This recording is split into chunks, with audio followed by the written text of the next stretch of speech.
여러분 안녕하십니까? 반갑습니다. 저는 천상의 소리 북비타민 한송우입니다. 오늘 소개해드릴 책은 행복비타민입니다. 박성철 역금, 출판사는 다연북입니다. 오늘은 생각에 따라 달라지는 세상과 행복과 고난은 쌍둥이라는 내용을 연이어서 읽어드리겠습니다.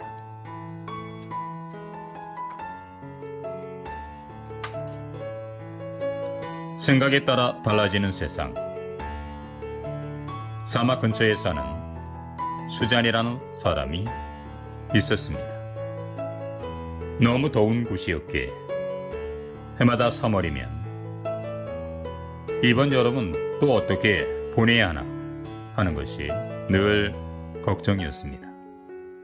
그녀가 하루는 꽃집에 갔다가 한 할아버지에게 이번에도 더위가 극성을 부릴 것 같아 걱정이라고 고민을 털어놓았습니다. 할아버지는 그녀에게 화사한 꽃을 주면서 말했습니다. 이제 3월인데 왜 벌써 더위를 걱정하세요? 그녀는 할아버지의 말을 곰곰이 되새겨보았습니다. 그녀는 순간적으로 모든 것을 너무 앞서 걱정한다는 생각이 들었습니다. 3월이 채 지나지도 않았는데 벌써부터 6월, 7월, 8월, 석 달의 일을 고민했던 것입니다. 할아버지는 웃으며 말했습니다. 여름을 걱정하지 말고 여름이 주는 즐거움을 놓치지 말고 살아요. 놀란 그녀에게 할아버지는 말을 덧붙였습니다. 6월에는 새벽을 감상해 보세요. 아침 일출이 그때만큼 멋있는 달은 없으니까요. 7월이면 밤하늘의 별들을 올려다보세요. 보석상자같이 촘촘히 박힌 별. 상상만 해도 설렌다니까요. 8월은 더할 나위 없이 좋지요. 태양빛 아래에 있다가 시원한 물속으로 뛰어드는 기쁨이란. 할아버지의 말씀에서 많은 것을 느낀 그녀는 여름을 무척 행복하게 보내게 되었습니다. 그러던 중 그녀는 남편의 직장 이동에 따라 사막 근교를 떠나 이젠 추운 도시로 이사를 가게 되었습니다. 그녀가 이사를 간 곳은 여름이 끝나는 달인 9월이었습니다. 그런데 그곳 사람들은 벌써부터 겨울 걱정을 하고 있었습니다. 12월이 되자 첫눈이 왔습니다. 상당히 많은 눈이 내리는 어느 날, 수잔은 아이들을 데리고 밖으로 나갔습니다. 사막에서 살았기에 눈을 보지 못하고 살아온 그녀와 아이들은 눈싸움도 하고 썰매도 타면서 신나게 놀았습니다. 마을 사람들은 저 사람들이 왜 저러나 하는 표정으로 그녀와 아이들을 바라보았습니다. 그러나 그런 날들이 계속되자 늘 집에만 있던 마을 사람들은 하나둘씩 나와 함께 어울리기 시작했습니다. 그렇게 겨울이 다 끝나갈 즈음 마을 사람 몇 명이 그녀의 집으로 놀러 왔습니다. 사람들은 고맙다는 말을 연발하며 이런 말을 덧붙였습니다. 고마워요. 저희는 당신이 오기 전까지만 해도 눈이란 삽을 들고 치워야만 하는 귀찮은 존재라고 믿어왔었는데 이제는 눈도 즐길 수 있는 대상이란 것을 알게 되었어요. 만일 당신이 장미꽃을 본다면 아름다운 장미에 하필 가시가 달려 있다고 불평할 수도 있습니다. 또 당신은 이런 험한 가시넝쿨 속에서도 아름다운 장미가 피어났다고 감탄할 수도 있습니다. 아름다움과 추함은 한 공간에 존재합니다. 행복과 불행은 한 장소에 살고 있습니다. 세상 모든 사물과 현상은 고정된 모습이 아니라 우리들이 보는 시각에 따라 변합니다. 아름다움의 안경으로 세상을 바라보면 꽃동네로 보이고 불만의 안경으로 보면 세상은 안개자욱한 오염된 도시로 보이는 법입니다. 세상은 전적으로 당신이 어떤 마음의 눈으로 보느냐에 달려 있습니다. 이제 녹슬어 있는 마음을 깨끗이 닦으십시오. 밝은 생각, 맑은 눈으로 세상을 바라보십시오. 아직도 세상은 참 아름다운 곳이니까요.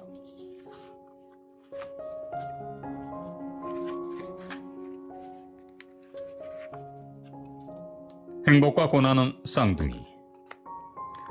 삶이 힘들게 느껴지는 사람이 있었습니다. 그는 자신에게는 고난과 아픔만이 반복된다고 생각했습니다. 그래서 행복해지는 법을 알고 있는 신을 찾아 나섰습니다. 사람들이 거의 찾지 않는 깊은 산 속에 살고 있다는 소문을 듣고 신을 찾아 나섰습니다. 행복을 나누어주는 신이 살고 있다는 산 아래에 도착한 그는 사람들에게 물었습니다. 여기가 행복을 나누어주는 신이 살고 있는 산이 맞나요? 아닙니다. 그 신은 고난과 아픔을 주는 신이라고 하던데요. 얼마를 더 걸어가 다른 사람에게 물었더니 그 사람은 또 다른 대답을 했습니다. 예, 행복을 나눠주는 신이 살고 있습니다. 그런데 고난과 아픔을 나누어주는 신도 함께 산다는 소문이 있습니다. 먼 길을 묻고 물어 마침내 행복을 나눠주는 신을 찾을 수 있었습니다. 오두막집 앞에서 신비감이 느껴지는 한 노인이 앉아서 무언가를 산 아래로 던지고 있었습니다. 안녕하십니까? 저는 행복을 나누어주는 신을 찾아왔습니다. 그런데 던지고 있는 그것이 도대체 무엇입니까? 노인은 근엄한 목소리로 대답했습니다. 이건 말인가? 이건 행복이라는 것이네.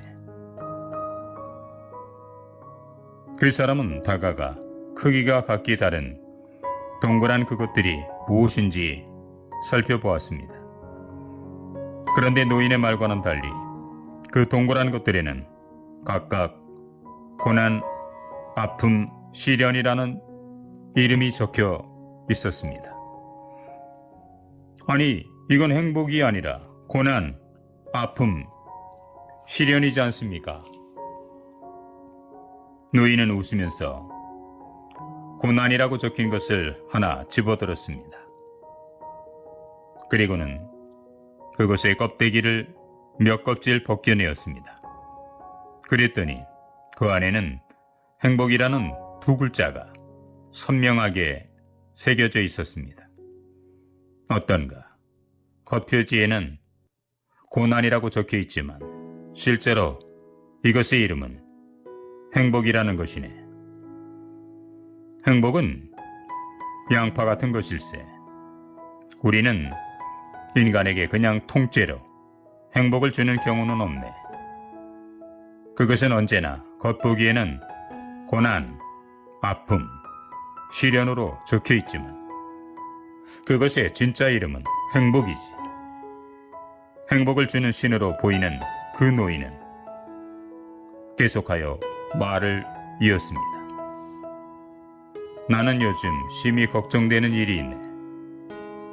인간들은 내가 던지는 행복을 겉모습만 보고 고난, 아픔, 시련이라고 믿어 이걸 벗겨보지도 않고 그냥 내던져 버린다는 것이네. 신은 왜 내게 행복은 주지 않고 이런 것만 주냐고 불평만 해야 되는 것일세. 참 한심한 일 아닌가? 보석도 그것을 볼 줄 아는 사람에게만 가치가 있는 것이네. 행복도 마찬가지지. 행복을 찾아 나선 그 사람은 한 가지 궁금증이 생겼습니다. 그렇다면 왜 고난, 아픔, 시련이라고 적혀있는 이것들의 크기가 제각기 다른 것입니까? 노인이 대답했습니다. 이 사람아, 아직도 그 일을 모르겠나? 고난, 아픔, 시련의 크기가 보다 큰 것을 받는 사람은 그것을 벗겨내는 수고만 한다면 더 큰 행복을 가지게 되는 걸세. 행복을 찾아 나선 사람은 이제 행복을 알겠다는 듯이 고개를 끄덕였습니다. 깨달음을 얻은 그가 산을 내려가려고 하자 노인은 마지막 당부의 말을 덧붙였습니다. 잊지 말게. 고난, 아픔, 시련과 행복은 알고 보면 같은 것이라는 사실을. 우리가 행복의 겉에 고난, 아픔, 시련으로 적어서 주는 이유는 행복을 가질 자격이 있는지 시험해 보기 위한 것일세. 당신에게 지금 고난이 찾아왔습니까? 당신에게 지금 아픔이 찾아왔습니까? 우리는 이것들을 불청객이라고 여기고 꺼립니다. 하지만 당신에게 이것들이 찾아온 이유가 있습니다. 그것들이 당신에게 찾아온 이유는 당신이 과연 행복을 받을 자격이 있는지 시험해 보기 위해서입니다. 행복은 자격증을 가진 사람에게만 찾아오는 성질이 있습니다. 그래서 행복은 우리에게 고난이나 아픔 또는 시련으로 변장해서 나타나는 것입니다. 아우렐리우스는 이미 그 사실을 알고 있었다는 듯 우리에게 이런 말을 남겼습니다.